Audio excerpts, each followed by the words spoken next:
Hey guys, ये मोहब्बत serial के अपकमिंग एपिसोड की अपडेट आपके लिए लेकर आया। उससे पहले अगर आपने हमारे चैनल को सब्सक्राइब नहीं किया तो प्लीज़ सब्सक्राइब कर दीजिए। अशोक के गुंडे शगुन को शूट कर देते हैं और वहाँ से तेज़ रफ्तार में एक गाड़ी गुजरती है, जिसके बाद जो शगुन है वो छुप जाती है।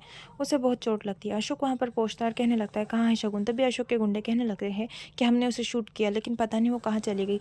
अशोक उसे ज़ोरदार थप्पड़ लगाता है और कहने लगता है तुम्हें शूट करने के लिए किसने कहा था, मुझे उसे सही सलामत जिंदा भला उसके सामने लेकर जाना है। शगुन यहाँ पर टेबल के नीचे छुपी हुई होती है, जिसे बहुत ही तकलीफ होती है क्योंकि अशोक के गुंडे से शूट कर देते हैं। यहाँ पर हमें दिखाया जाएगा जो बाला होता है, तो उसका बॉस जो वो सागर के साथ मिला हुआ होता है, वो पैसे के बारे में बाला को फंसा रहा होता है। बहुत ज़्यादा कर्जा उसे देता है और ज़बरदस्ती उसे चीज़ें खरीदने के लिए कह रहा होता है। कहने लगता है कार बुक की है, कल तुम्हारे दरवाजे के सामने वो कार होंगी। तभी बाला कहने लगता है कि अभी अभी मेरी पत्नी के साथ मेरा सुलह हुआ है, वो कह रही है कि मैं बहुत ज़्यादा खर्चा कर रहा हूँ, लेकिन उसे जब ये बात पता चलेंगी ना, वो मुझसे बहुत नाराज़ होंगी। मुझे कार नहीं चाहिए। बहुत फोर्स करने के बाद भी वो कार के लिए मना कर देता है। यहाँ पर हमें दिखाया जाएगा वो सारे गुंडे जाने के बाद शगुन बाहर निकलती है और शगुन वहाँ से भाग रही होती है। इशिता उसी जगह पर पहुंच जाती है जहाँ पर शगुन छुपी होती है, लेकिन शगुन अब वहाँ से निकल चुकी होती है। इशिता कार से बाहर निकलती है। शगुन शगुन आवाज़ लगा रही होती है। सब जगह वो शगुन को ढूंढती है, लेकिन शगुन उसे कहीं नज़र नहीं आती।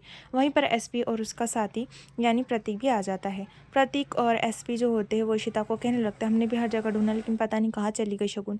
इशिता को घर से कॉल आता है रोमी का, और कहने लगते घर वाले बहुत परेशान हो रहे हैं आपको लेकर, मैं भी आपको लेने के लिए आ रहा हूँ भाभी। तभी यहाँ पर इशिता कहने लगती नहीं नहीं, मैं खुद आ जाऊँगी। एसपी कहने लगता है कि घर वाले तुम्हारे लिए परेशान हो रहे होंगे, उन्हें लगेगा कि तुम्हें कोई किडनैप कर कर लेकर जाएगा। घर वालों को आपकी चिंता हो रही होंगी, इस वक्त आपको घर पर रहना चाहिए।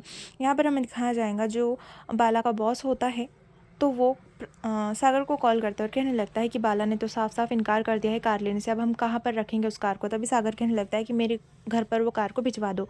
यहाँ पर हमें दिखाया जाएगा जो अशोक होता है, तो गुंडों को कहने लगता है कि मैं तुम्हें 2 लाख रुपए दूंगा, मुझे जिंदा सही सलामत शगुन किसी भी हालत में चाहिए, तुम उसे ढूंढो, जी जाने कर दो।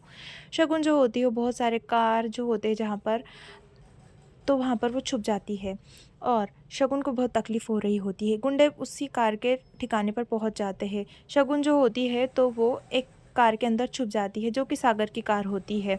यहाँ पर हमें दिखाया जाएगा वही कार होती है जो बाला का बॉस होता है, जो ज़बरदस्ती बाला को फंसाने के लिए वो कार उसके लिए लेता है, लेकिन बाला इनकार करने के बाद वो कार सागर के घर जाने वाली होती है और उसी कार में छुप जाती है शगुन। गुंडे बहुत ढूंढते हैं शगुन को, लेकिन वो उसे वहाँ पर नहीं मिलती। शगुन जो होती है बहुत परेशान हो रही होती है, और जो कार में वो जो छुपती है, तो वो कार कल सुबह सागर के घर पर पार्क होने वाली होती है। इशिता एसपी को कॉल करती है, शगुन के बारे में पूछती है, लेकिन एसपी कहने लगता है कि हमने रात भर जाकर हॉस्पिटल, मुर्दा खाना, हर जगह चेक कर लिया, लेकिन हमें शगुन कहीं भी नहीं मिली।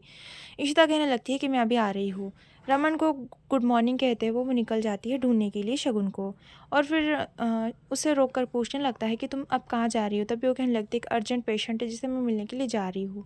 यहाँ पर हमें दिखाया जाएगा काम वाली को सारे काम घर के बोल देती है कि नाश्ते में क्या रखना है क्या नहीं। सारिका देख लेती है। सारिका जो होती है वो कहने लगती है भाभी इतने सुबह कहाँ जा रही है। रोमी सारिका को कॉल ला कर देता है कि तुम्हारी ये फ्रेंड है ना, बार बार कॉल कर रही है, कौन सी फ्रेंड है तुम्हारी। तभी सारिका फ़ोन लेती है, अंदर जाती है, अशोक का कॉल होता है, अशोक को इन्फॉर्म कर देती है कि अभी अभी जो इशिता है तो वो घर के बाहर निकल गई है, शायद से उसे शगुन के बारे में कुछ इन्फॉर्मेशन मिल गई है। इशिता उसी जगह पर पहुंच जाती है और सारी छानबीन कर रही होती है, जिसके बाद उसे एक सुराग मिलता है शगुन की घड़ी, जिसे देखकर बड़ी परेशान हो जाती है। एसपी जो होता है यहाँ वहाँ देखता है तो जिस टेबल के नीचे शगुन छुपी हुई होती है उस टेबल के पास उसे ब्लड नज़र आता है, जिसके बाद जिसे देख इशिता बड़ी हैरान हो जाती है और बड़ी परेशान हो जाती है कि आखिर शगुन के साथ हुआ तो हुआ क्या, और एपिसोड पर खत्म हो जाता है।